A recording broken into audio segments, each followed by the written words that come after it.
Pesawat Garuda jatuh di Sibolangit, 234 penumpang dan kru meninggal dunia, bahkan hangus terbakar.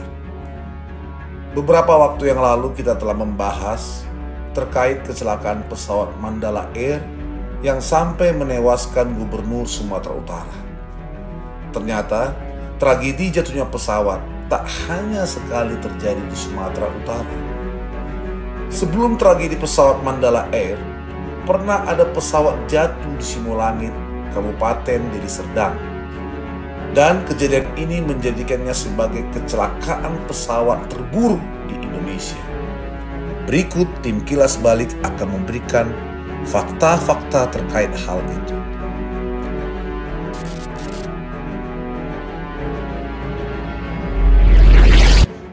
Kecelakaan tragis jatuhnya pesawat Garuda Indonesia dengan nomor penerbangan GA152 terjadi pada tanggal 26 September 1997. Peristiwa naas ini terjadi sekitar pukul 13.30 waktu Indonesia bagian Barat.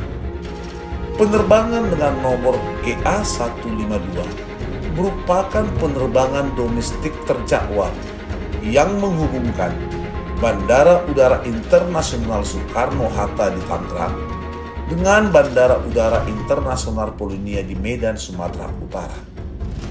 Rute ini merupakan salah satu jalur penerbangan tersibuk di Indonesia, menghubungkan pusat ekonomi dan politik dengan salah satu kota terbesar di Sumatera. Pesawat yang dioperasikan pada penerbangan GA152 adalah jenis Airbus A300B4-220 dengan nomor registrasi PKGAE. Pesawat ini telah beroperasi sejak tahun 1982 dan tercatat memiliki lebih dari 27.000 jam terbang pada saat terjadinya kecelakaan dan membawa total 234 orang yang terdiri dari 222 penumpang dan 12 anggota kru. Pesawat Garuda yang dipiloti oleh Kapten Rahmo Wiyogo meninggalkan Bandara Cengkareng sekitar pukul 11.30 WIB. Namun, pada saat mendekati Bandara Polonia, tepatnya di pegunungan berhutan dekat desa Buah Nabar, Kecamatan Sibolangit, Kabupaten Deli Serdang, tepatnya berjarak sekitar 27 hingga 48 km dari Bandara Polonia, di mana pada saat itu pesawat terbang di ketinggian sekitar 470 meter atau 1.550 kaki di atas permukaan laut. Pada saat itu, pesawat tersebut hilang kontak dengan menara dan dikabarkan jatuh dan terbakar. Dari kejadian itu, tak ada satupun korban yang selamat. Sekitar 234 penumpang dan awak kapal dikabarkan meninggal dunia. Bahkan, 48 mayat yang ditemukan berada dalam keadaan hangus dan sulit untuk diidentifikasi, sehingga harus dimakamkan di Monumen Mem Bramo Medan.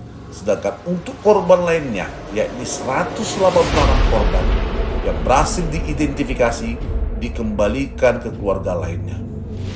Pada tahun 2004, Komite Nasional Keselamatan Transportasi (KNKT) Indonesia mengeluarkan hasil investigasi atas jatuhnya pesawat tersebut, di mana ada 5 hal utama penyebab jatuhnya pesawat tersebut. 1. Kebingungan arah belok. Salah satu temuan utama adalah adanya kebingungan mengenai arah belok yang seharusnya dilakukan oleh pilot. Pesawat diinstruksikan oleh petugas pengatur lalu lintas udara atau ATC untuk berbelok ke kanan dengan heading 046 derajat dalam rangka pendekatan ke landasan pacu 05. Namun, pilot justru melakukan belok ke kiri dengan heading 240 derajat. Kesalahan ini terjadi pada saat fase kritis penerbangan, yaitu pesawat yang sedang dalam proses pendekatan atau approach menuju Bandara Polonia Medan. Instruksi ATC untuk berbelok ke kanan bertujuan untuk memposisikan pesawat agar sejajar dengan jalur pendaratan. Kesalahan pilot dalam melakukan belokan ke arah yang berlawanan menyebabkan pesawat keluar dari jalur pendekatan yang aman dan mengarahkannya menuju daerah pegunungan di sekitar bandara. 2. Kesalahan komunikasi dan instruksi dari ATC.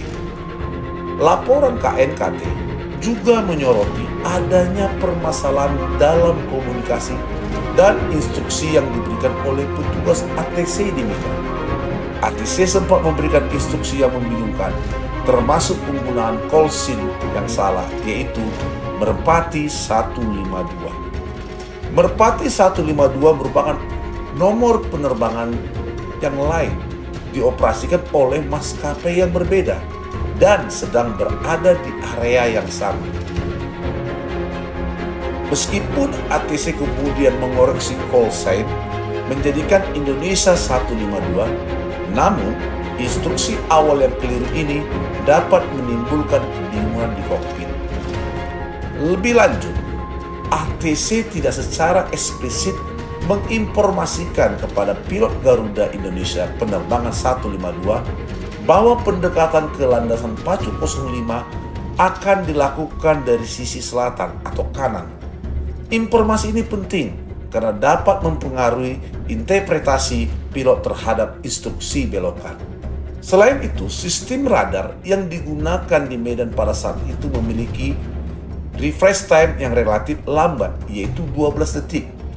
Keterbatasan ini menyebabkan ATC tidak memiliki gambaran posisi dan arah pesawat yang real time dan akurat, sehingga menyulitkan mereka untuk mendeteksi kesalahan manuver pilot secara dini dan memberikan koreksi yang tepat waktu.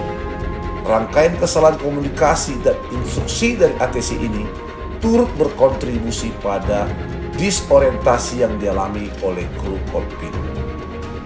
Potensi peran cuaca buruk atau kabut asap. Kondisi cuaca buruk yang disebabkan oleh kabut asap tebal dari kebakaran hutan yang melanda Sumatera pada tahun 1997 juga diyakini memiliki peran penting dalam kecelakaan ini. Kabut asap ini sangat mengurangi visibilitas di sekitar Bandara Polonia Medan, dengan laporan menyebutkan jarak pandang hanya sekitar 400 hingga 800 meter. Dengan kondisi visibilitas yang sangat rendah, pilot akan kesulitan untuk mengandalkan visual quest atau petunjuk visual dari luar kokpit untuk navigasi dan orientasi. Hal ini meningkatkan ketergantungan mereka pada instrumen di dalam kokpit dan instruksi dari ATC. Keterbatasan visibilitas akibat kabut asap kemungkinan memperburuk dampak dari kesalahan pilot dan ATC, karena kru kokpit mungkin tidak dapat menyadari kesalahan mereka hingga terlambat. Kritik terhadap pelatihan konversi pilot. Laporan KNKT juga memberikan kritik terhadap program pelatihan konversi pilot di Garuda Indonesia pada saat itu. Pesawat Airbus A300 yang dioperasikan pada penerbangan GA152 adalah model A300 B4FF yang memiliki kokpit dengan instrumental analog. Sementara itu, Garuda Indonesia juga mengoperasikan model A300-600 yang dilengkapi dengan navigasi digital yang lebih modern. Kedua pilot yang bertugas pada penerbangan GA152 dinyatakan kurang memahami untuk penerbangan kedua jenis pesawat tersebut. Namun, KNKT mempertanyakan kecukupan pelatihan konversi yang diberikan kepada pilot untuk beralih antara kokpit analog dan digital. Ada spekulasi bahwa kapten pilot yang memiliki pengalaman lebih banyak dengan sistem digital mungkin kurang familiar atau kewalahan dengan instrumentasi analog di kokpit A300B4FF yang berpotensi berkontribusi pada kesalahan dalam pengambilan keputusan dan orientasi spasial. 5. Disebutkannya kegagalan fungsi Ground Proximity Warning System atau GPWS. Pesawat Airbus A300B4 220PK GAI dilengkapi dengan sistem GPWS yang dirancang untuk memberikan peringatan kepada pilot jika pesawat terbang terlalu rendah atau berisiko menabrak daratan. Dari data Flight Data Recorder atau FDR mencatat bahwa sistem GPWS sempat aktif beberapa kali sebelum kecelakaan terjadi. Namun, meskipun sistem aktif, tidak ada peringatan suara audible on yang terdengar di kokpit untuk memberitahukan pilot tentang bahayanya ketinggian rendah. Ada dugaan bahwa terdapat cacat desain pada sistem GPWS generasi awal ini yang menyebabkan kegagalan dalam memberikan peringatan yang efektif, terutama dalam kondisi medan pegunungan. Jika GPS berfungsi dengan baik dan memberikan peringatan tepat waktu, kemungkinan besar kecelakaan ini dapat dihindari. Kegagalan fungsi GPWS menjadi salah satu aspek penting yang diselidiki dalam laporan KNKT.